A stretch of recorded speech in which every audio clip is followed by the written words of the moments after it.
year is 1917, and Representative Oscar Callaway enters a disturbing statement into the U.S. Congressional Record.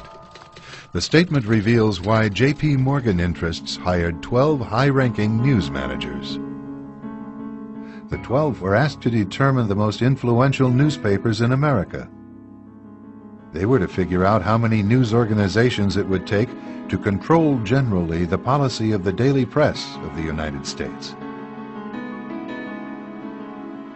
The 12 found it was only necessary to purchase the control of 25 of the greatest papers.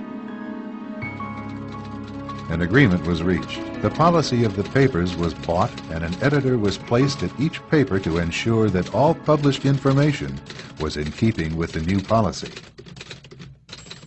Soon, that policy would be defined by a front group formed by J.P. Morgan and his colleagues.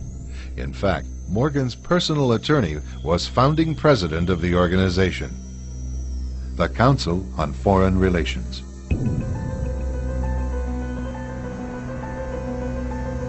Today, the CFR maintains that its goal is to increase America's understanding of the world. However, the actual objective of this highly exclusive club is revealed by the rare admissions of the insiders themselves.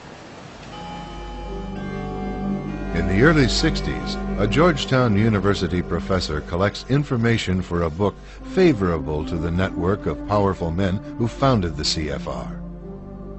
For 2 years, Professor Carroll Quigley is allowed to examine the confidential papers and secret records of this network.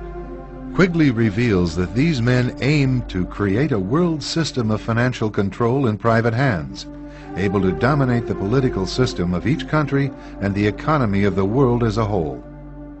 In short, they seek total and quiet control of the entire world. And the CFR is their most visible conduit for carrying out that agenda. CFR members include America's wealthiest tycoons, as well as the highly placed elite in government, academic institutions, tax-exempt foundations, and the establishment media. Ruling Class Journalists, written by Richard Harwood, describes the CFR membership as the ruling establishment in the United States.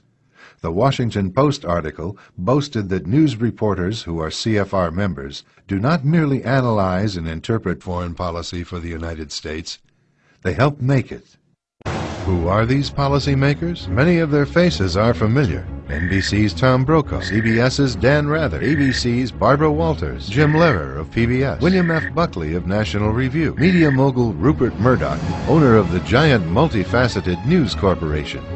These media heavyweights, and many others like them, are members of the CFR. Powerful corporations are also invited to become members.